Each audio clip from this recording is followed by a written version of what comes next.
오늘은 창세기가 전하는 복음 그 47번째 시간입니다.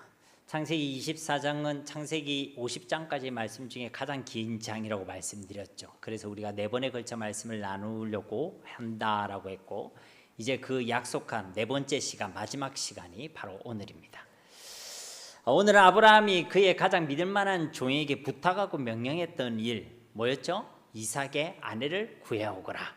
근데 그 구해오라고 할 때 2가지를 당부했습니다. 하나는 이 땅의 여자는 안 된다. 그리고 그 땅에 내 고향, 내 족속에게서 여자를 찾아오되 이삭을 그리로 데려가지는 않아야 된다. 데려가면 안 된다. 그렇게 말씀했다는 것이죠.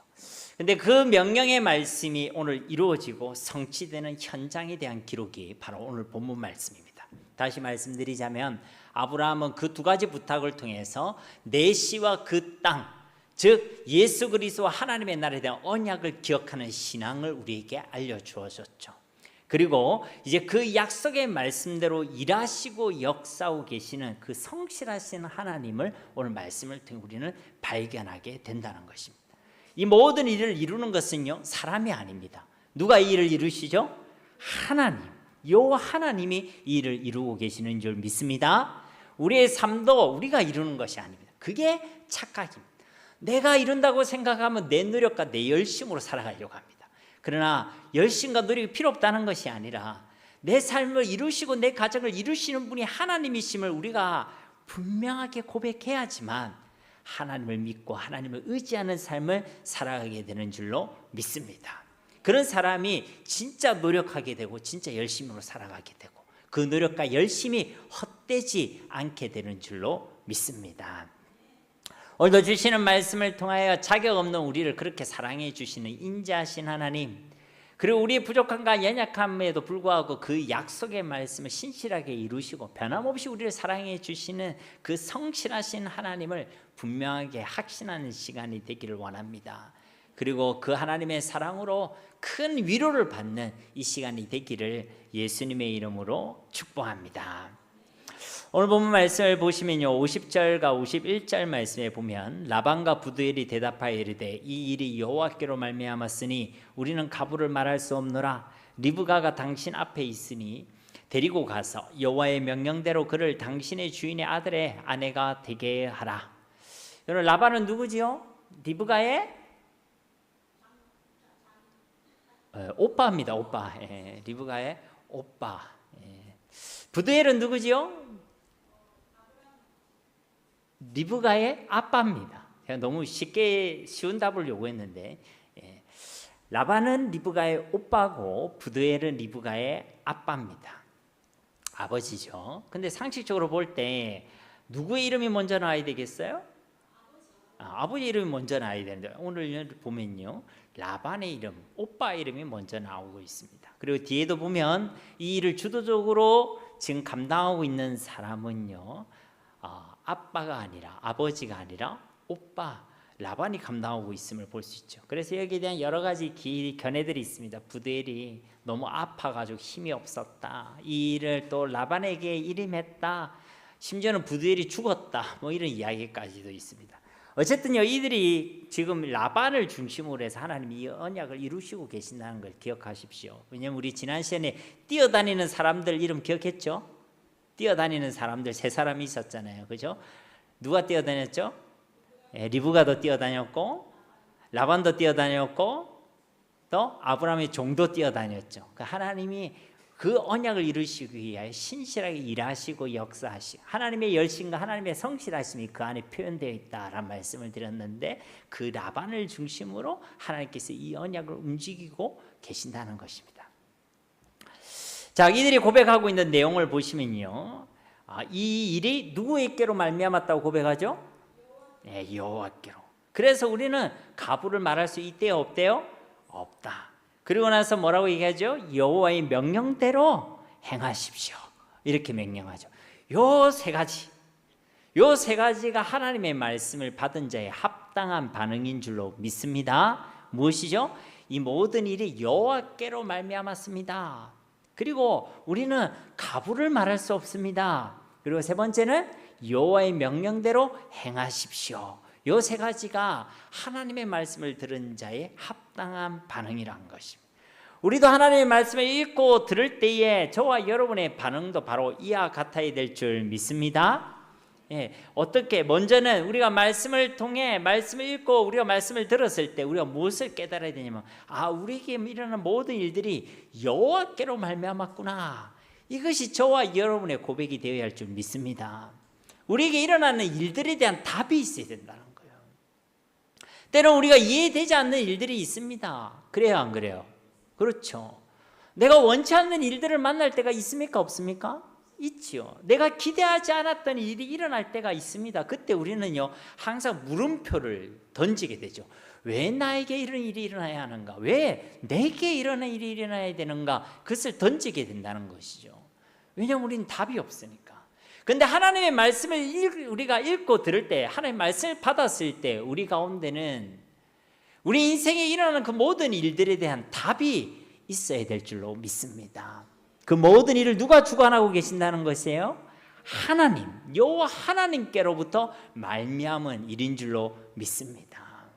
때로는 안 좋은 일이 있다 할지라도 하나님의 능력이 부족한 것이 아닙니다. 때로는 내가 원치 않는 일, 나를 연약하게 만들고 나를 아프게 하는 일을 내가 만났다 할지라도 하나님의 사랑이 부족한 것이 아닙니다. 그 모든 것에 우리는 아직 다 이해하지 못하겠지만 나를 위하신 하나님의 뜻과 계획 속에서 하나님이 그 모든 일들을 이루고 계심을 믿으시기를 주님의 이름으로 축복합니다. 그 말씀을 가까이 한 사람은요 내게 일어나는 일들에 대한 답이 있다는 거예요. 이 모든 일들이 여호와께로 말미암은 일이구나. 여러분 이것을 정말 믿음으로 고백하시길 주님의 이름으로 축복합니다. 그냥 고백하려고 하면 우기는 게 돼요. 우기는 게 돼. 하나님께서 하셨어. 내가 우기는 건 특징이 뭐냐? 그리 말해놓고는 안 믿어. 하나님이 이 모든 일을 하시고 계십니다. 대답은 찰떡까지 하는데 그래놓고는 원망하고 불평하고 근심, 걱정, 염려에 사로잡히고 두려움과 불안 가운데서 여전히 달라지는 것은 없고. 그러니까 하나님의 말, 여러분이 그것을 우기면 안 돼요. 내가 이걸 지금 슬로건으로 잡았다 그렇게 생각하면 안 돼요. 우리가 하나님의 말씀을 가까이 하면 인생의 답이 나오게 되는 줄로 믿습니다. 이 모든 것을 주관하고 계신 하나님을 믿는 믿음이 우리 가운데 생기게 된다는 것이죠. 두 번째로 하나님의 말씀을 받은 자의 합당한 반응은요, 우리는 가부를 말할 수 없느라. 가부를 말할 수 없다. 여러분 가부가 뭐예요? 이 가부는요 좋고 나쁨을 얘기하는 거예요. 영어 성경을 보면 이것을 good or bad 이렇게 되어 있습니다. 좋고 나쁨을 얘기하는 것입니다. 하나님의 말씀을 받은 자 합당한 반응이 그 말씀에 대하여 좋고 나쁨을 말할 수 없다는 것입니다. 어떤 사람 말씀을 들을 때요 뷔페식으로 말씀을 듣는 사람이 있습니다. 여러분 뷔페 가면요 여러분 어떻게 음식을 먹습니까? 다 한 번씩 다 맛을 봅니까? 내가 좋아하는 것만 골라 먹습니까? 좋아하는 것만 골라서 먹죠. 그래서 딱 한두 가지라도 내 입에 맞는 게 있으면 그래도 다행인데 어떤 뷔페에 가면 하나도 입맛에 안 맞는 게 있죠. 그러면요 우리 속으로 경상도로 뭐라고 얘기하면 에이 오늘 배렸다 그렇게 생각하죠. 그래서 이제 뷔페를 싫어하시는 분들은 뷔페집 안 갑니다. 차라리 국밥을 먹어도 제대로 된 집을 딱 가려고 하지. 그 말씀을 들을 때도요 뷔페식으로 듣는 사람이 있어요. 내한테 듣고 싶은 말씀만 들으려고 하는 사람이 있습니다. 부담스러운 말씀은 이거는 저리 가세요. 부담스러운 말씀을 안 들으려고 그래요. 위로와 소망, 복에 대한 말씀, 건세에 대한 말씀은요 아멘 합니다. 입을 벌려도 크게 벌립니다. 아멘 크게 벌립니다. 근데 용서, 봉사, 헌신, 헌금, 사랑, 전도와 선교, 회개 이런 말씀은요 엄청이 부담스러워합니다. 회개하십시오 이러면 말도 안 합니다. 헌신하십시오 하면 대답도 안 합니다. 전도 선교합시다 이러면요 다음 주에 안 올 수도 있습니다. 제가 오늘 여러분한테 문자 보냈잖아요. 혹시 제가 이번 주 휴가를 해서 혹시나 예배가 없다고 생각하실까 문자 보냈거든요. 문자를 딱 보내놓고 그래서 그래도 문자를 보냈으니까 오늘 참 수요일 기도회 때 많은 분들이 오시겠다 이렇게 생각을 했습니다. 그래서 예배를 딱 시작하는데 우리 건설에 한 분 딱 앉아 있더라고요. 솔직히 말씀드려가 제가 시험 들 뻔했습니다. 야, 문자를 다음부터 안 보내야 되겠다. 문자 보내니까 더 안 오시는구나. 그러니까 우리가요, 뭔가 부담스러운 말을 들으면요, 그 말에요 반응을 잘 하지 않습니다. 뭐 각자의 사정들이 다 있겠죠. 말씀을 들을 때요, 자기 입맛대로 말씀을 듣는 사람들이 있습니다. 자신만의 기준과 신앙을 가지고 하나님의 말씀을 막 분류하는 사람들이 있습니다. 여러분, 분리수거는요, 집에서만 잘하시길 주님의 이름으로 축복합니다. 아멘 안 하시는? 하나님의 말씀을 가지고 분리수거하면 안 돼요, 여러분. 자유주의 신학을 하는 사람들은 성경 말씀을 하나님의 말씀으로 인정하지 않습니다. 정확히 얘기하면 부분적으로 인정합니다. 아, 이거는 하나님의 말씀이야. 이거는 하나님의 말씀이 아니야. 이거는 뒤에 후대에서 첨언한 거야. 그래서 이건 하나님의 말씀이 아니야. 여러분, 건강한 신앙은요, 성경 66권에 있는 모든 말씀을 하나님 말씀으로 믿는 신앙이 건강한 신앙인 줄 믿습니다. 하나님 말씀이 안 믿어지면요, 여러분, 믿음이 있는 게 아니에요. 여러분, 믿음이 없는 겁니다. 여러분, 우리가 그렇게 얘기하잖아요. 하나님을 믿습니까? 이래 얘기하면 그 안에 뭐가 포함돼요? 하나님의 전능하심도 믿는 거고, 하나님 나를 사랑하신다는 거 믿는 거고. 어떤 사람은 하나님 나를 사랑하는 걸 믿는데 하나님 전능하심은 또 안 믿어진다는 사람이 있어요. 하나님 믿는 거예요, 안 믿는 거예요? 안 믿는 거예요. 그러니까 사도신경을 고백할 때는 나는 전능하신 하나님을 믿습니다, 이렇게 고백하는데 살아갈 동안 하나님 전능하심을 잘 안 믿는가 봐. 계속 염려하고 계속 걱정하고. 여러분, 하나님을 믿습니까, 안 믿습니까? 네, 믿으시기를 주님의 이름으로 축복합니다. 그러니까 성경도 똑같습니다. 요건 믿는데 요건 안 믿어진다. 그거는요, 성경을 믿는 게 아닙니다. 안 믿는 거예요. 성경 66권 1.1에게 있는 모든 말씀을 믿으시기를 다시 한번 주님의 이름으로 축복합니다. 그래야 믿음이 시작될 수 있는 것이고, 그래야 우리의 믿음이 온전해질 수 있는 것입니다. 세 번째로 우리가 하나님의 말씀을 듣는 자들의 합당한 반응은요, 이 51절 말씀과 같이 여호와의 명령대로 하소서. 즉 하나님의 말씀에요, 절대적으로 순종하게 되어 있는 줄로 믿습니다. 여러분, 이 라반과 부두엘은요, 그 늙은 종 아브라함의 그 종을 통해 하나님께서 행하신 일에 대한 증언의 말씀을 들었죠. 하나님께서 인도하셨습니다. 하나님이 인자와 긍휼을 베풀어 주셨습니다. 하나님께서 이 모든 것을 주관하셨습니다. 근데 그 말씀을 듣고 묻지도 따지도 않고 그 말씀대로 행하십시오라고 순순히 그 말씀에 순종하고 있음을 우리가 확인할 수가 있는 것입니다.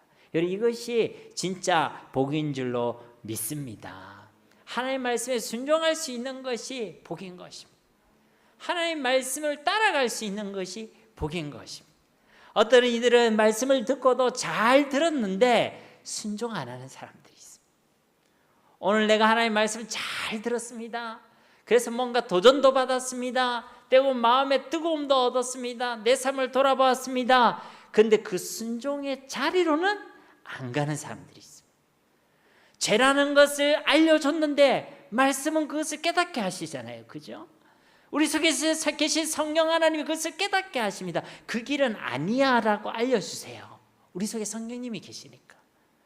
그 선택은 하나님 원하시는 것이 아니고, 그 삶의 모양은 하나님 기뻐하시는 것이 아니고, 그것을 하나님 깨닫게 하시고 우리를 불편하게 만드신단 말이죠. 그런데 끝까지 그 죄의 길에 서 있는 사람이 있습니다. 우리에게 용서를 명하시고 사랑하라고 하셨는데 하나님 좀 이따가요. 지금은 순종하라고 말씀하셨는데 하나님 다음에요. 지금은 좀 바빠서. 먼저 하나님의 나라를 구하라고 삶의 우선순위를 분명하게 말씀해 주셨는데 여전히 다 세상에 다른 것을 우리 삶의 우선순위를 두는 그런 사람이 있다는 것입니다. 여러분, 말씀이 없어서가 아닙니다. 말씀을 듣지 않아서도 아닙니다. 말씀을 이해하지 못해서가 아닙니다. 다 들었죠. 다 이해했습니다. 그런데 그 하나님의 말씀을 하나님의 말씀으로 듣지 않아서 그렇습니다. 우리가 그 말씀을 창조주 하나님의 말씀으로 듣고 나의 인생과 생명의 주인이신 하나님의 말씀으로 듣고 만왕의 왕이신 하나님의 어명, 명령의 말씀으로 내가 듣는다면 어떻게 우리가 가만히 있겠습니까? 어떻게 우리가 버틸 수 있겠습니까? 어떻게 그것을 미룰 수 있겠습니까? 진짜 하나님의 말씀으로 듣는 자는 그 말씀을 듣고 순종의 자리로 나아가게 되는 줄로 믿습니다. 말씀을 들을 때 하나님 말씀대로 행하시옵소서. 그 말씀대로 내가 살아가겠습니다. 그런 결단과 삶이 있는 자가 하나님께서 기뻐하시는 자요 진짜 하나님의 말씀을 믿는 믿음의 삶을 살아가는 자인 줄로 믿습니다. 이와 같이 하나님의 말씀을 우리 하나님의 말씀으로 듣는 것은 하나님의 은혜인 줄 믿습니다.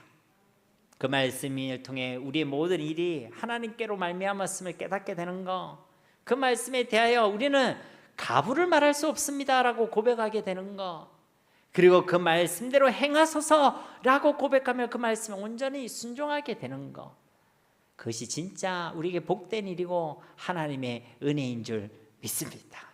이런 은혜를 누리는 저와 여러분이 되기를 예수님의 이름으로 축복합니다. 지금의 우리의 모습 가운데 혹 이 세 가지가 안 되는 모습이 있더라도 실망 안 하시면 됩니다. 왜 하나님께서 우리에게 이 말씀을 주시겠습니까? 그것을 기대한다는, 또 우리 가운데 그것을 이루시겠다는 하나님의 소망이고 하나님의 소원이고 우리를 사랑하셔서 주시는 하나님의 음성인 줄로 믿습니다. 자, 이런 이들의 반응 가운데 아브라함의 종이 어떻게 반응하고 있습니까? 52절 말씀 우리 함께 봉독하겠습니다. 아브라함의 종이 그들의 말을 듣고 땅에 엎드려 여호와께 절하고. 아멘. 지금 땅에 엎드려서 지금 이 종이 누구에게 절하고 있죠? 여호와께 절하고 있습니다.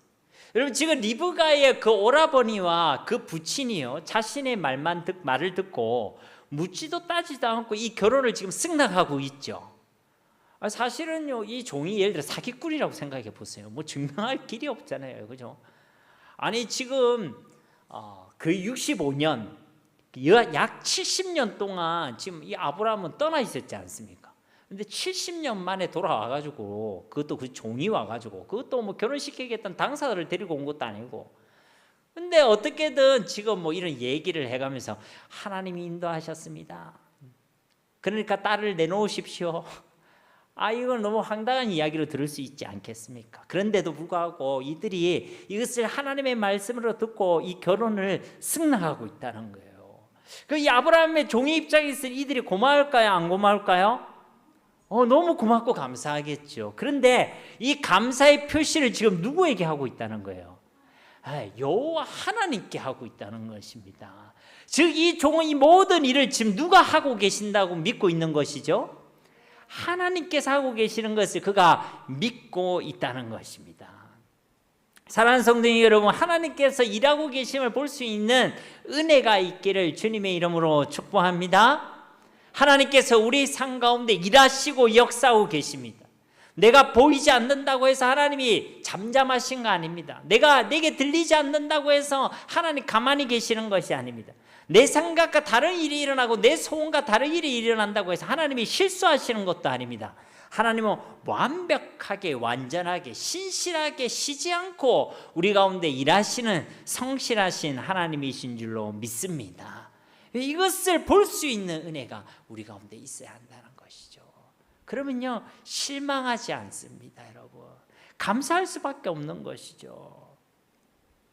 그리고 그 모든 일들을 하나님께서 하시고 계심을 볼 수 있고 또 그것을 하나님께서 하셨음을 고백하는 신앙이 있기를 주님의 이름으로 축복합니다.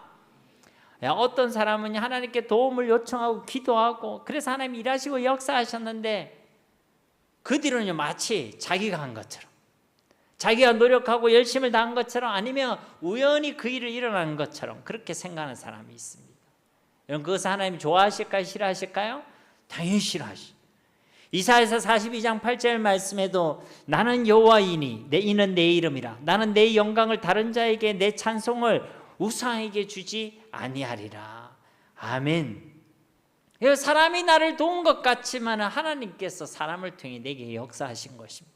내 열심과 내 노력으로 한 것 같지만 그 노력과 열심을 할 수 있도록 내게 은혜를 베풀어 주신 분이 바로 우리 하나님이십니다. 사랑이 그냥 잘 풀린 것 같지만 그 모든 상황과 환경을 주관하고 계시는 분이 우리 하나님이신 줄 믿습니다. 그러니까 믿음의 사람은요, 하나님이 하시고 계심을 아는 자들이고 그것을 보는 자들입니다. 그리고 하나님께서 하셨음을 믿음으로 고백하는 자들입니다. 그러한 믿음이 있기 때문에 아직 내게 해결되지 않는 문제 가운데서 하나님께서 하실 것을 믿고 기대하는 사람이 믿음의 사람인 줄로 믿습니다. 여러분, 그러니까 그것을 늘 기억하십시오. 여러분, 하나님이 하셨습니다. 하나님이 일하시고 계십니다. 하나님이 일하실 줄 믿습니다. 오늘날 하나님께 요구하는 것은 잘하는데 하나님이 하셨음을 고백하는 믿음의 사람은요, 너무나도 작습니다. 하나님을 찾고 하나님의 도움을 요청하는 신앙은 있는데 하나님께 감사하고 하나님을 믿고 기대하는 소망의 신앙은 없다는 거예요. 우리가 기도할 것을 기억하면서 하나님께 받을 것을 두고 기도하는 사람은 많다는 거예요. 하나님 은혜 주세요, 도와주세요, 해결해 주세요. 나쁘다는 거 아닙니다. 그런데 하나님께 감사하는 신앙, 하나님께 예배하는 신앙, 하나님께 드리는 신앙의 사람은요, 너무나도 적다는 것이죠. 그래서 우리가 노력한다고 되는 게 아닙니다. 하나님이 하셨고 하나님이 하시고 계시고 하나님이 하실 것을 믿는 사람은 하나님께 감사하는 신앙, 하나님께 영광 돌리는 신앙, 하나님을 예배하는 신앙의 사람이 되게 될 줄로 믿습니다. 그게 성숙한 신앙이에요. 그게 하나님께서 기뻐하시는 신앙인 것입니다. 53절 말씀, 은금 패물과 의복을 꺼내어 리브가에게 주고 그의 오라버니와 어머니에게도 보물을 주니라. 여러분, 이 아브라함의 종의 모습에 한번 주목해 보십시오. 먼저는 하나님께 감사했죠. 그리고 이제 리브가와 그 오라버니와 어머니에게도 그 합당한 예물과 사례를 주고 있습니다. 하나님께만 감사한 것이 아니라 그 결혼을 승낙한 그의 가족들에게도 감사와 고마움을 표시했다는 것입니다.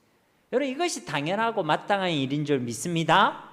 어떤 사람은 하나님과의 관계만 중요하다고 이야기하는 사람이 있습니다. 그래서 인간관계는 전혀 신경을 쓰지 않는 사람들이 있어요. 이것도 건강한 신앙이 아닙니다. 여러분, 예전에 밀양이라는 영화가 있었습니다. 혹시 영화 보신 분 있으세요? 보셨습니다. 그 영화에 보면 한 어머니가 등장하죠. 근데 그 어머니가 자신의 아들이 유괴되어서요, 살해당하는 사건이 일어납니다. 아들을 잃었어요. 근데 그 상심이 크겠죠. 아픔이 큽니다. 그런데 하나님을 믿는 신앙으로 그 고통과 아픔을 이겨내려고 애를 쓰고 있는 상황이었죠. 그래서 그 가해자를 보고 용서를 해야 되겠다, 그런 생각이 들어서 이제 그 면회를 갑니다. 그런데요, 거기서 충격을 받죠. 왜냐하면 그 가해자가 뭐라고 얘기했냐면, 나는 이미 하나님께 용서받았다. 나는 하나님께 이미 용서받았으니까 이제 괜찮다. 그 말이에요. 이 엄마가 충격을 받습니다. 하나님에 대한 의문과 불신 그리고 실망으로 남은 삶을 살아간다는 이야기가 바로 그 밀양이 주는 메시지였죠. 여러분, 하나님께 용서받았다면 끝입니까? 다른 사람은 이미 상처 가운데 아픔 가운데서 힘들어하고 있는데 나는 하나님 앞에서 해결했다, 그렇게만 말하면 끝나는 것입니까? 그게 건강한 신앙이 아니란 거예요. 하나님께 당연히 우리의 죄를 자복해야 되겠죠. 그러나 그와 동시에 그 사람에게도 가서 용서를 구해야 되는 것이 마땅한 일인 줄로 믿습니다. 하나님께서 우리에게 명하신 제사 규례에도 보면 속죄제만 있는 게 아니에요. 뭘 함께 주셨죠? 속건제도 함께 주셨습니다. 속죄제는 내 안에 있는 그 죄악을 하나님 앞에서 해결하는 거예요. 여기에는 굳이 다른 사람이 개입할 필요가 없습니다. 근데 속건제는 다른 사람에게 내가 피해를 입혔으면 그 피해 규모에 배상을 하고 거기에 더하여 5분의 1, 20%를 더 얹어서 배상해야 되는 게 속건제의 규범이에요. 그리고 나서 하나님 앞에 속죄제를 드려야 되는 거예요. 그러니까 사람과의 관계에서 우리가 어떤 어려움이 있다면 그것 역시도 용서를 구할 것은 용서를 구하고, 내가 그 사람이 피해를 줬으면 그 피해 보상할 것은 보상하고, 아니 다른 사람 돈을 내가 빌렸는데 그 돈을 내가 띵땅 했다, 근데 하나님 앞에 와가지고 하나님 내가 저 사람의 돈을 띵탕히 했습니다. 내가 죄인입니다. 나를 용서해 주십시오. 이래놓고 내가 속으로 생각하는 거예요. 하나님이 나를 용서하셨다. 그러니까 저 사람은 뭐 어떻게 하든 나는 상관이 없다. 여러분 이게 맞는 신앙입니까? 그게 아니라는 거예요, 여러분. 그 하나님께서 기뻐하시는 것이 아닙니다, 여러분. 하나님께 기도했으니, 하나님께 회개했으니, 하나님께 용서를 구했으니, 하나님께 맡겼으니 이제 그 사람은 나랑 상관없다. 그 사람이 어찌되든 나와 관계없다. 이런 식의 신앙은요, 폭력이에요, 여러분. 그 신앙이 아닙니다, 여러분. 하나님과의 관계도 해결해야 되고 사람과 관계 속에서도 내가 해야 될 도리를요 다 해야 되는 것입니다. 그건 아무도 모르잖아요. 누가 아시죠? 하나님 알고 계세요, 여러분. 그러니까 그 형제, 그 자매에게, 내 이웃에게 내가 사랑으로 대하지 못했던 그것들을 버전히 내가 그 사람이 계속 악을 행하면서 하나님 아파가지고 하나님 내가 예배합니다, 내가 기도합니다, 찬양합니다. 하나님께서 잘 받으시겠어요, 그 예배를? 그렇지 않다는 거예요, 여러분. 내가 할 수 있는 최선을 다하는 것입니다. 그 사람이 나를 용서해 줄 수도 있고 안 해줄 수도 있지만 내 해야 될 것은 다 해야 되는 것이죠. 그게 중요한 것입니다, 여러분. 그게 건강한 신앙이란 것이죠. 54절 말씀, 이에 그들 곧 종과 동행자들이 먹고 마시고 유숙하고 아침에 일어나서 그가 이르되 나를 보내어 내 주인에게로 돌아가게 하소서. 이제야 이 종들이 먹고 마시고 유숙했다는 거예요. 이제야란 말을 제가 하는 이유는 뭐죠? 이미 앞에 33절 말씀에 보면 라반은 그들 앞에 이미 음식을 베풀었습니다. 지금 음식이 다 식게 됐어요, 지금. 왜냐하면 이제 33절 말씀을 보세요, 여러분. 그 앞에 음식을 베푸니 그 사람이 이르되 내가 내 일을 진술하기 전에는 먹지 아니하겠나이다. 라반이 이르되 말하소서. 음식을 차려놨더니 이 종이 뭐라고 얘기하고 있습니까? 내가 내 일을 진술하기 전까지는 내가 먹지 않겠습니다. 즉 자신에게 맡겨주신 그 사명에 대해서, 이 내 일이라는 것은 지금 아브라함으로부터 부탁받은 일 아니겠습니까? 그죠? 근데 단순히 아브라함이 맡긴 일이 아니라 하나님께서 그에게 맡기신 일, 사명입니다, 사명. 그 사명을 감당하기 전까지는 내가 지금 먹지 않겠다. 아니 지금 800km 한 달 넘는 시간 동안 지금 왔는데 내가 그 먹고 마시는 것보다, 내가 쉬는 것보다 지금 내 사명이 먼저다. 그렇게 얘기하고 있는 거예요. 최소한 내가 먹고 마시고 쉬는 것보다 하나님께 주신 사명이 먼저라고 고백하고 있는 것입니다. 그게 하나님 주신 사명이 내 삶에 더 우선순위에 있다는 것이죠. 그리고 이제 그 사명을 온전히 감당한 후에야 이제 그 800km나 된 장거리 여행의 여독을 이제 풀고 있다는 것입니다. 그리고 이제 좀 더 실만하죠. 긴 여행 아니었습니까? 그죠? 그런데 이 뒤에 이 말씀을 보시면요, 그 종이 어떻게 하고 있습니까?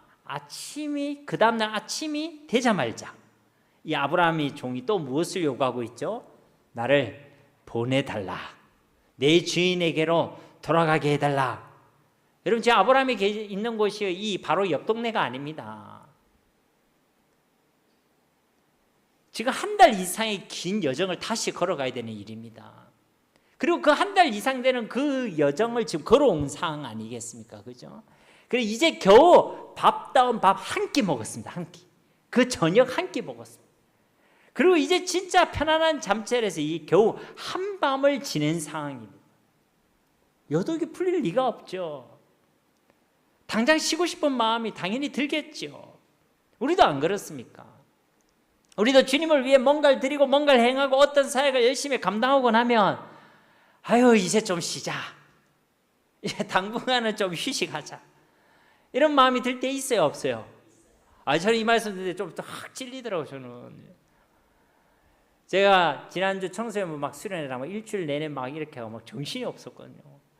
그리고 막 낮과 밤이 바뀌어 있으니까 너무 피곤하고, 아까도 제가 권사님께 우스갯소리로 곰은 겨울잠을 잤지만 저는 여름잠을 잤습니다. 자고 말씀 보고 기도하고 운동하고 말고는 제가 이번 주에 아무것도 한 게 없습니다. 월화수 내내. 우리 큰아들이 저보고 그러더라고요. 아빠 곰이야? 이러더라고요. 계속 잠만 자고 있으니까 그딴 못한 잠을 제가 계속 아가 저 얼굴이 하란 것 같지 않습니까, 여러분? 근데 이 말씀 딱 읽는데요, 딱 그런 뭔가 찔림이 딱 생기더라고요. 너무 막 그 시간이 있으니까 나 좀 쉬자 이제, 그런 생각이 딱 드는데 뭔가 딱 찔림이 생기더라고요. 근데 이 아브라함의 종의 신앙을 보십시오, 여러분. 그 자신이 감당할 그 사명을 앞두고요, 잠시도 지금 쉬려고 하지 않고 있습니다, 여러분. 다시 내가 그 먼 길을 돌아가겠다고, 떠나가겠다고 그가 그렇게 고백하고 있다는 것입니다. 예전에 제가 섬기던 교회예요. 교회에서 파송한 선교사님 한 분 계셨습니다. 필리핀에서만 20년 이상을 사역하신 분인데 이제 그 사역을 잘 이양하시고 국내로 들어오셨어요. 그리고 이제 저희 교회에서 부교육자로 사역을 감당하셨죠. 그리고 이제 그 과정에서 결혼도 하고 이제 아이도 출산하고 이랬습니다. 제가 마음 옆에서 볼 때 20년 동안 저 필리핀 원주민들은 저를 고생하셨는데 이제 좀 편안하게 국내 목회가 편안한 건 아니지만 여건상 먹을 거 먹고 병원 자주 갈 수 있고 그런 어떤 여건 속에서 이제 남은 목회를 정리하시면 되겠다, 이런 생각이 들었는데요. 이분이 얘기를 하는데 이분이 계속 섬기에 대한 비전을 계속 꿈꾸고 계시더라고요. 자기가 있어야 될 곳은 이곳이 아니라 선교지라고, 그러면서 편안한 어떤 선교지를 간 것이 아니라 아직도 내전이 계속되고 있고 아직도 이 복음이 필요한 미얀마 지역으로 결국 2년 뒤에 가셨습니다. 그 시끄러운 나라, 이곳에 비하면 너무나도 열악한 그곳, 내가 있을 곳은 선교지다라고 하시면서요, 웃으면서 떠나시더라고요. 그래서 제가 속으로 무슨 생각했냐면, 그래 선교사님은 저런 사명으로 가시는데 결혼하신 저 사모님이랑 아이들은 어떨까? 아이들이 뭐 피덩이처럼 보이는 거예요. 근데 저 애들을 데리고 가신다니까 마음이 너무 아픈 거예요. 근데 그 사모님도 울면서 웃으시면서 그렇게 가시더라고요. 아직 그 말이요, 익숙 제 귀에 남아 있습니다. 내가 있을 곳인 선교지다. 오늘 말씀을 우리가 여기에 우리가 좀 적용을 했어요. 이렇게 한번 따라했으면 좋겠습니다. 한번 따라해 보실까요? 내가 있을 곳은 사명의 자리이다. 아멘. 여러분, 내가 있어야 될 곳은요, 하나님께 주신 그 사명을 감당하는 자리여야 합니다. 그것이 내가 사는 길입니다. 지난 시간에도 말씀드렸듯이 성도에 살아있으면 심장이 뛰고 있는 게 아니에요. 그 불신자들도 뛰고 있습니다.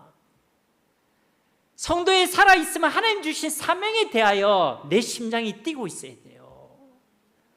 내가 사명의 자리에 서 있지 않으면 성도는요, 죽은 것입니다. 사명의 자리에서 사명을 꿈꾸고 사명에 가슴이 뛰고 사명을 열망하고 사명을 감당하며 살아가는 것이 우리가 살아있다는 거예요. 하나님 우리 각자에게 사명을 주셨습니다. 예배의 사명을 주셨고 기도의 사명을 주셨고 헌신과 봉사의 사명을 주셨고 전도와 선교의 사명을 주셨고 우리 각자에게 하나님 주신 사명의 자리가 다 있습니다. 거창하게 저 멀리 이국으로 가라는 그런 이야기 아닙니다. 누군가는 그렇게 사명의 자리입니다. 복음을 위해서 다 순교해라, 그런 이야기 아닙니다. 누군가는 그 순교가 그에게 사명일 수도 있습니다. 내가 하나님께 기도하는 그 자리가요, 내게 주신 사명의 자리일 수 있습니다. 내가 일평생 품고 사랑하고 용서해야 될 그 한 사람을 품고 살아가는 것이 사명의 자리일 수도 있습니다. 내게 이해되지 않는 여러 가지 일들 속에서도 변함없이 하나님의 주권을 고백하고 주님을 믿는 믿음을 고백하며 일평생을 살아가는 것이 사명의 자리일 수도 있습니다. 그건 다 달라요. 그러나 그 사명의 자리에 우리가 서 있어야 된다는 것입니다. 그래야 우리는 살아있는 거예요. 그 자리에 우리의 삶의 우선순위를 두고 주님이 우리를 부르신 그날까지 우리가 그 사명의 자리에 머물러 있는 것, 그 사명을 생각할 때마다 하나님의 은혜가 사모되어지고 내 심장이 뛰어지고 그 사명 속에 하나님의 역사가 열망되어지는 것, 그것이 하나님께서 기뻐하시는 하나님의 역사인 줄로 믿습니다. 여러분, 그것이 너무나도 귀한 것이에요. 성도는 사명으로 살아가는 자들입니다. 55절 말씀, 리브가의 오라버니와 그의 어머니가 이르되 이 아이로 하여금 며칠 또는 열흘을 우리와 함께 머물게 하라. 그 후에 그가 갈 것이니라. 이 아브라함의 종의 말에 리브가의 오라버니와 어머니는요, 이제 뭐라고 얘기하면 그러지 말라라고 얘기합니다. 당장 떠나게 해달라 이랬더니 그 종의 말에 그러지 말라라고 얘기하죠. 그런데 이들 입장에서는 이렇게 얘기할 수 있습니다. 그렇죠? 당장 자신의 딸과 너희 동생과 지금 헤어지게 되었잖아요.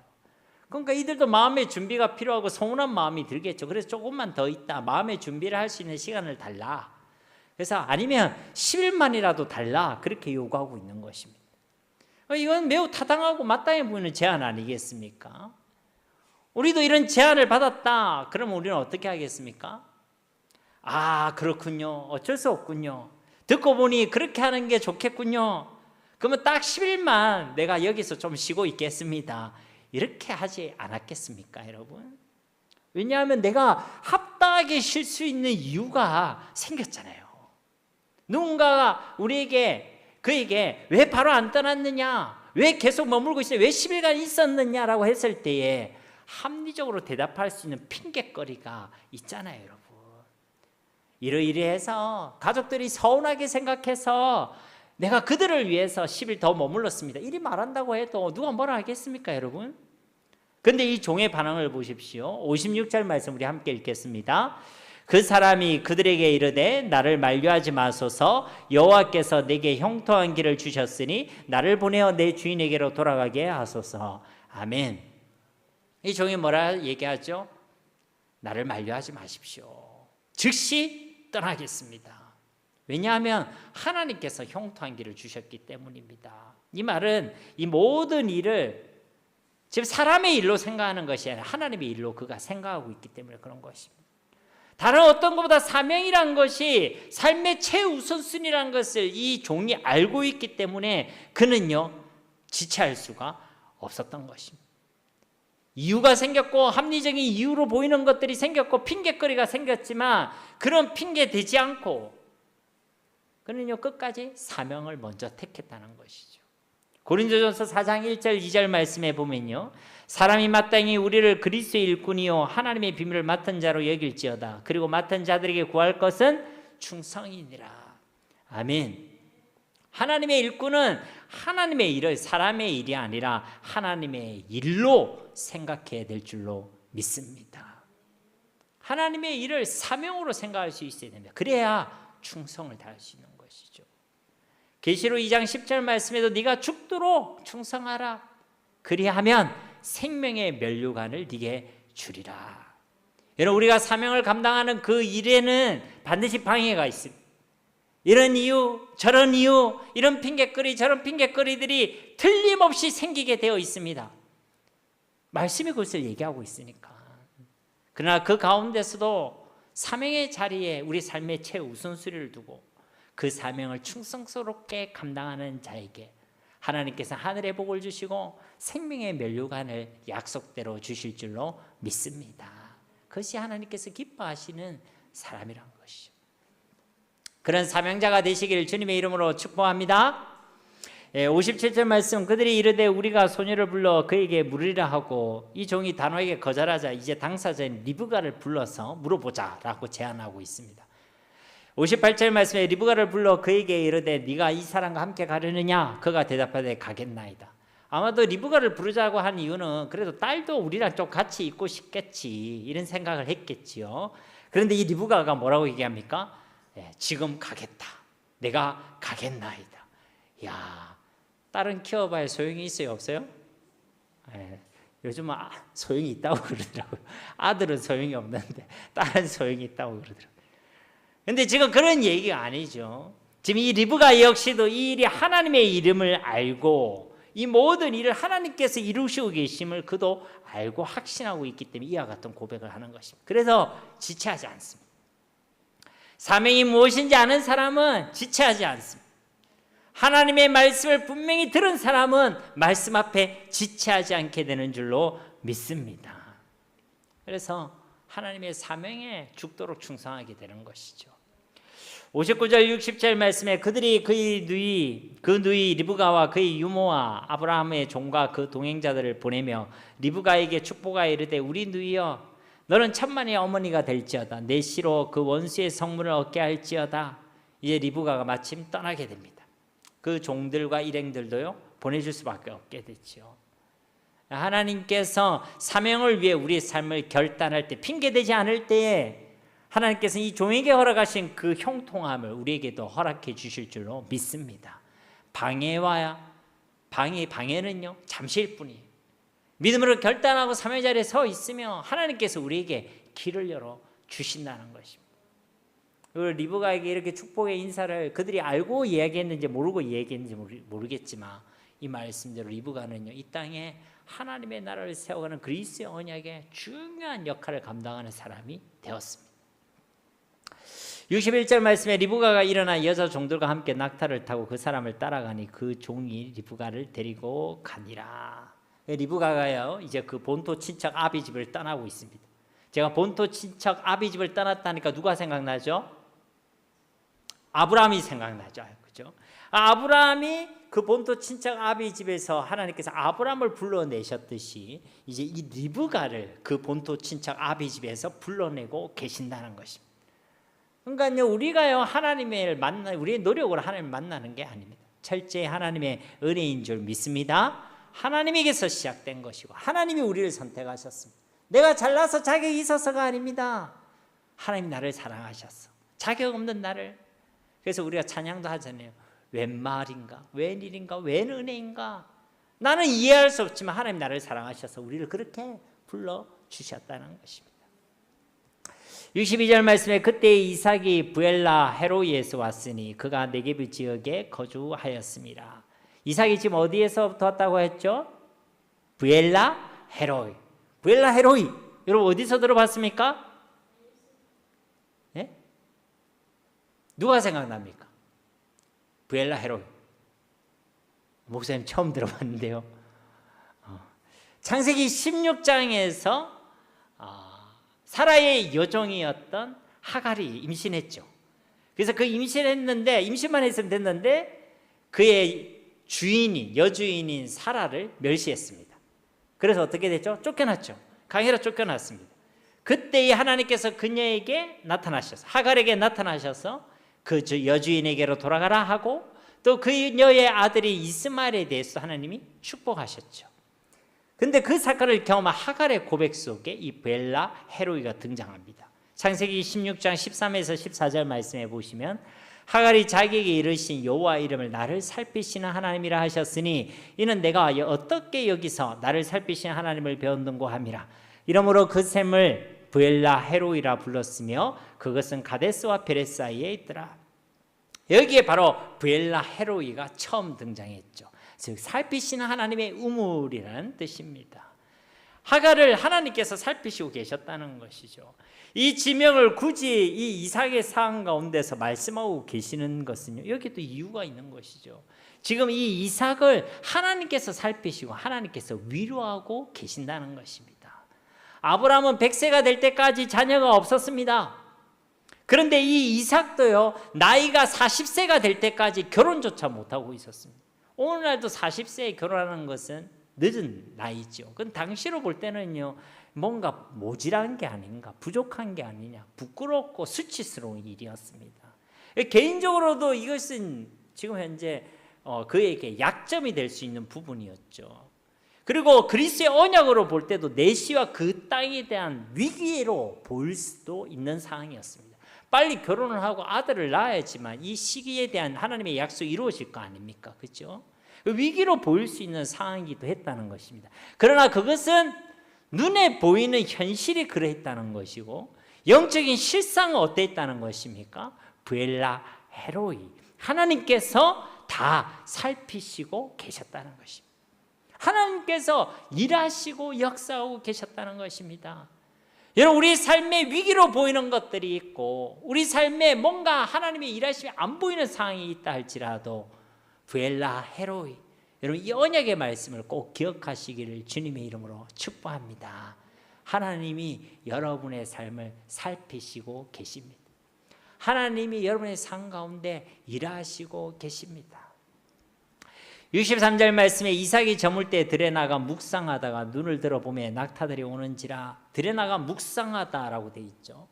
이 묵상하다 수아흐라는 이 단어는 여기에만 성경에 등장하는 히브리어입니다. 일반적으로 우리가 묵상이라고 할 때는 하가라는 우리 히브리어를 쓰는데 여기서 말하는 이 묵상은 그런 말씀을 묵상한다는 그 묵상과 좀 다른 묵상입니다. 더 정확히 얘기하면 기도했다 이런 의미입니다. 하나님 앞에 기도했다.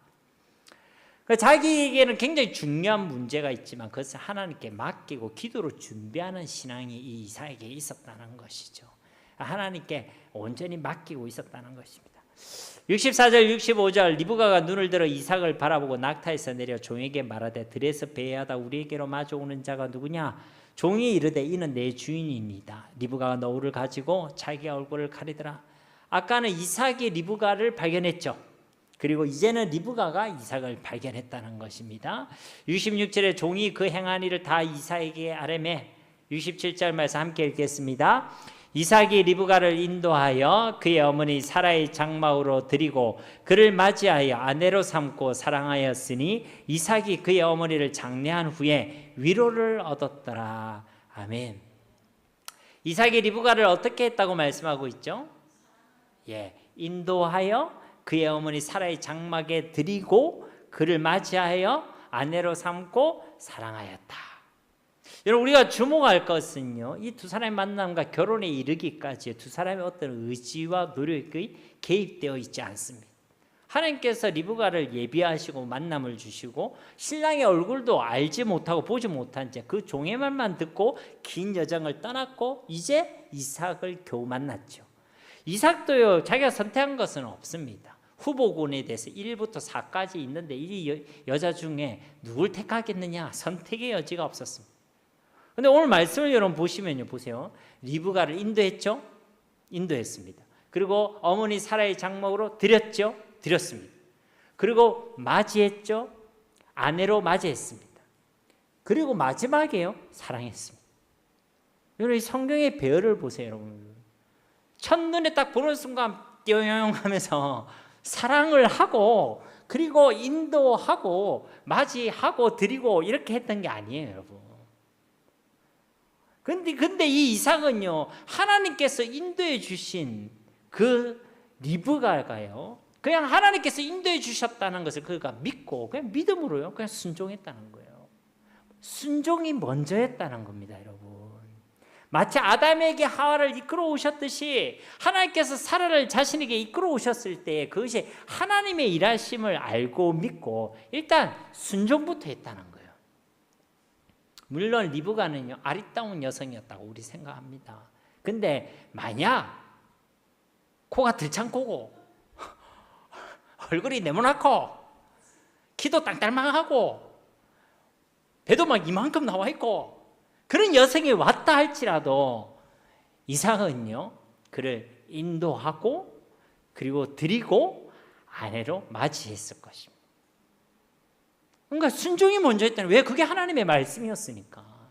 하나님의 말씀이었으니까.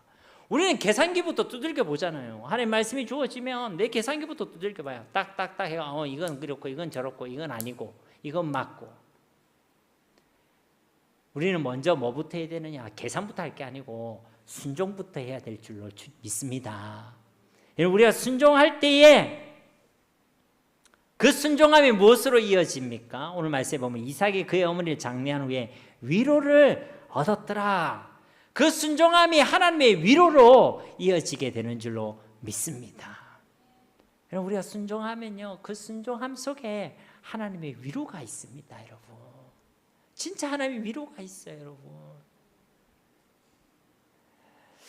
그리고 이 순종함으로 맺어진 이 만남을 통해 장차 예수 그리스도께서 오시는 것이죠. 이 땅에 하나님의 나라가 이루어진 하나님의 역사의 통로가 되게 된 것입니다. 그러니까 순종하면은 하나님의 위로도 있고 하나님의 뜻이 이루어지고 하나님의 나라가 세워지는 하나님의 역사도 있게 되는 줄로 믿습니다. 순종해야 되겠어요? 안 해야 되겠어요? 네, 순종할 수 있는 믿음이 있기를 주님의 이름으로 축복합니다. 그게 나한테 손해가 아닙니다, 여러분. 하나님 위로가 있고 하나님의 은혜가 있고 하나님의 역사가 있고. 순종이 뭐보다 나아요? 제사보다 낫는. 하나님 진짜 기뻐하시는 게 우리의 믿음의 순종입니다, 여러분. 끝으로 이 67절 말씀의 이삭의 모습에서요, 우리를 부르시고 우리를 맞이해 주시는 예수님의 사랑을 묵상할 수 있습니다. 리브가가요 그냥 가만히 뒀으면 그 우상의 도시에서 그냥 멸망당이 될 볼 일 없는 인생이 됐을 것입니다. 그러나 하나님께서는 그를 택하여 주시고 그를 불러내셔서 그 본토 친자 아비 집에서 그녀를 건져주셨죠. 이와 같이 하나님께서 우리를 불러주시지 않으셨다면 우리도 제 가운데서 멸망되게 될 자들이었습니다. 그런데 하나님 우리를 택해 주셨죠. 하나님이 우리를 불러주셨습니다. 하나님께서 우리에게 이 구원의 은혜를 베풀어 주셨다는 것이죠.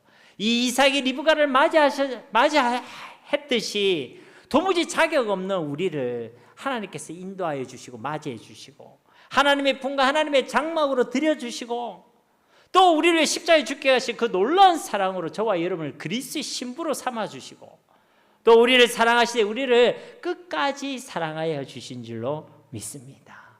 예수님의 사랑을 이 이삭의 모습을 통해 우리는 또 발견하게 되는 거예요. 이 예수 그리스도의 사랑이 저와 여러분에게도 진짜 위로가 될 수 있기를 예수님의 이름으로 축복합니다. 이런 말씀을 맺도록 하겠습니다. 오늘 이삭과 리브가가 여호와 이레에 그 하나님이 예배하신가 일하신가 인도하심으로 이 만남이 온전히 이루어졌듯이 우리의 모든 삶 가운데 하나님께서 여전히 말씀을 이루시고 말씀대로 역사하고 계심을 항상 믿고 신뢰하시기를 바랍니다. 하나님의 말씀대로 믿는 사람의 특징이 있습니다. 우리의 모든 일들이 여호와께로 말미암았음을 고백하게 되는 것이고 그 말씀 앞에 가부를 말할 수 없게 되는 것이고 그 말씀 앞에서 여호와의 말씀대로 행하시옵소서 순종의 삶을 결단하게 되는 것입니다. 또한 우리는 우리에게 주신 사명을 기억하며 사명으로 살아가는 자들이 되어야 할 줄 믿습니다. 우리가 서 있어야 될 곳은 어디라고요? 사명의 자리인 줄 믿습니다.